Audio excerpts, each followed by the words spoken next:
بسم اللہ الرحمن الرحیم۔ محترم سامعین کرام، چند دن سے فیس بک پر ایک بیان چل رہا ہے، ایک شخص کا بیان ہے۔ اس نے نبی علیہ السلام کے بارے میں ایک غیر نامناسب اور غیر محتاط خواب بیان کیا ہے، جو بالکل درست نہیں ہے، غلط ہے۔ تو اس کے بارے میں آپ کے سامنے کچھ تفصیلی بیان کروں گا احادیث کی روشنی میں۔ سب سے پہلے حدیث یہ ہے کہ نبی علیہ السلام فرماتے ہیں کہ مجھے اللہ تبارک و تعالیٰ نے مختون پیدا فرمایا ہے۔ دوسری روایت حضرت عائشہ رضی اللہ تعالی عنہ کا ہے، وہ فرماتی ہے کہ میں نے نبی علیہ السلام کے مخصوص اعضاء یعنی سطر مبارک کو کبھی بھی نہیں دیکھا، اور بعض روایت میں یہ بھی ہے کہ میں نے نبی علیہ السلام کے اور آپ صلی اللہ علیہ وسلم نے میرے مخصوص اعضاء یعنی سطر مبارک کبھی بھی نہیں دیکھا۔ اور تاریخ کی دیگر سیرت میں یہ بات بھی ملتی ہے کہ جب آپ صلی اللہ علیہ وسلم بچپن کی کسی وقت زمانے میں ایک بار کوئی ہوا چل پڑی، آپ صلی اللہ علیہ وسلم کا کرتا مبارک تھوڑا سا اوپر ہو گیا، تھوڑی سی پنڈلی ظاہر ہو گئی، تو آپ صلی اللہ علیہ وسلم زیادہ حیا کی وجہ سے پریشان ہو گئے اور بہت پریشان بے ہوش ہو گئے۔ تو جہاں تک پہلی بات ہے، حدیث میں جو آئے ہے کہ آپ صلی اللہ علیہ وسلم مختون پیدا ہوئے تھے۔ مختون کا معنی ہے جب ایک چھوٹا بچہ پیدا ہو جاتا ہے، اس کو ہم ڈاکٹر کے پاس لے جاتے ہیں، اس کے اعضاء یعنی اس کا جو خاص اعضاء ہے جسم کا، اس کو تھوڑا سا کاٹ کے اس کو ختنہ کیا جاتا ہے، اس کو کہا جاتا ہے مختون۔ تو آپ صلی اللہ علیہ وسلم اللہ تعالیٰ نے جب ان کو پیدا فرمایا تھا وہ مختون تھے۔ اس میں کمال یہ تھی، خصوصیت یہ تھی، آپ صلی اللہ علیہ وسلم فرماتے ہیں کہ اللہ تبارک و تعالیٰ کا میرے اوپر بڑا احسان ہے، کرم ہے کہ اس نے مجھے مختون پیدا فرمایا ہے۔ یہ اس لیے مختون پیدا فرمایا تھا کہ آپ صلی اللہ علیہ وسلم کے جسم مبارک پر مخصوص اعضاء پر کسی غیر آدمی کا، اجنبی آدمی کا، غیر محرم کا، کسی کا اس کے اوپر نظر نہ پڑ جائے اور نہ کسی کا ان پر ہاتھ لگ جائے۔ تو آپ صلی اللہ علیہ وسلم کی بچپن بھی اللہ تعالیٰ نے محفوظ فرمائی کہ ان کے جسم مبارک پر کسی کی نہ بچپن میں نظر پڑی ہے اور نہ کسی غیر محرم آدمی کو ان پر ہاتھ لگا ہے۔ اور اسی طرح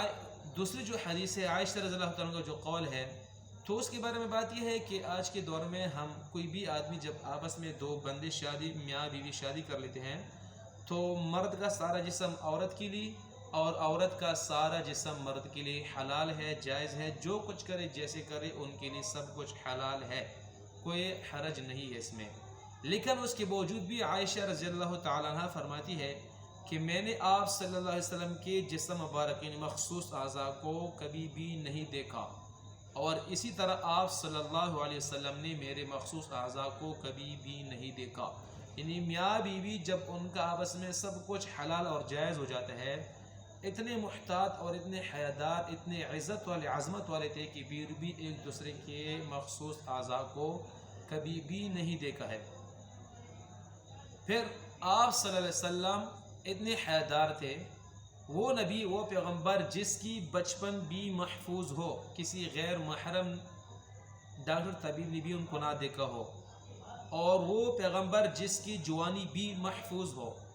وہ پیغمبر جس کا پسینہ بھی محفوظ ہو۔ صحابہ کرام فرماتے ہیں کہ جب آپ صلی اللہ علیہ وسلم کے چہرے مبارک سے پسینہ ٹپکتا تھا، اس کو ہم جمع کر کے ایک شیشے کی بوتل میں رکھتے تھے، اور پھر اس کو خوشبو کے طور پر بطور عطر اور خوشبو کے لیے ہم استعمال کیا کرتے تھے۔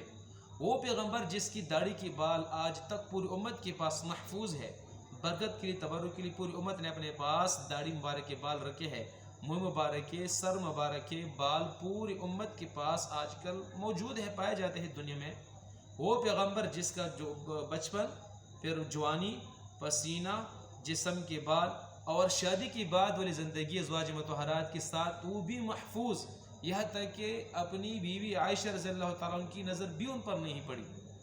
اور وہ پیغمبر جو قبر میں بھی محفوظ ہے، وہ پیغمبر، وہ نبی جس کا قول، فعل، سنت، ادا، طریقہ سب کچھ آج محفوظ ہے، لوگ اس پر عمل کرتے ہیں۔ اور ایسا پیغمبر، ایسا نبی جس کی بچپن سے لے کر کے موت تک اور موت سے لے کر کے قبر میں جو زندگی ہے وہ بھی محفوظ ہے۔ آج 1400 سال بعد کوئی عالم اگر یہ بات کہے کہ میں نے پیغمبر علیہ السلام کو خواب میں ایسے غیر نامناسب حالت میں دیکھا ہے، تو یہ بات بالکل قرآن و سنت کے مخالف ہے،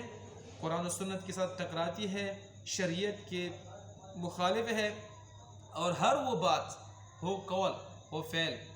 جس کا بھی ہو جو قرآن و سنت کے مخالف ہو، شریعت کے مخالف ہو، وہ بات ہمارے لیے قابل قبول نہیں ہے، اس پر عمل ہم نہیں کریں گے، وہ بات رد ہے۔ وہ ایسی بات عوام تک پہنچانا، عوام کے سامنے بیان کرنا بالکل درست نہیں ہے، غلط ہے۔ چونکہ امام ابو حنیفہ رحمۃ اللہ علیہ فرماتے ہیں کہ اگر میرے قول و فعل کے خلاف کوئی آپ کو صحیح حدیث مل جاتی ہے جو میرے مذہب کی، میرے قول کے مخالف ہے، تو میرے مذہب کو، قول کو آپ چھوڑ دیں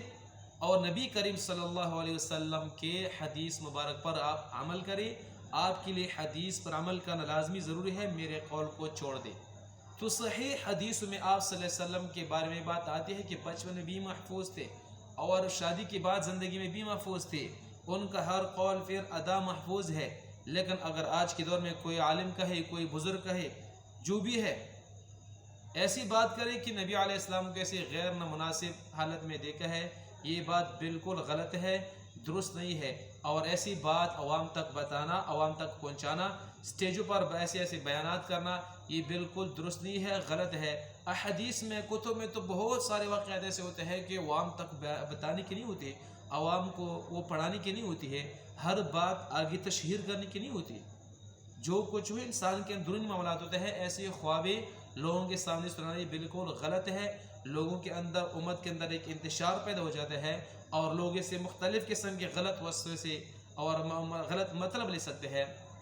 تو ایسی بات جس نے بھی کی ہے، ان کو چاہیے کہ اللہ تعالیٰ سے معافی مانگے، توبہ استغفار کر لے۔ اللہ تعالیٰ ان کو بھی، ہمیں بھی، پوری امت مسلمہ کو ہدایت کرنے کے اور آپ صلی اللہ علیہ وسلم کے کامل اتباع کرنے کی توفیق عطا فرمائے۔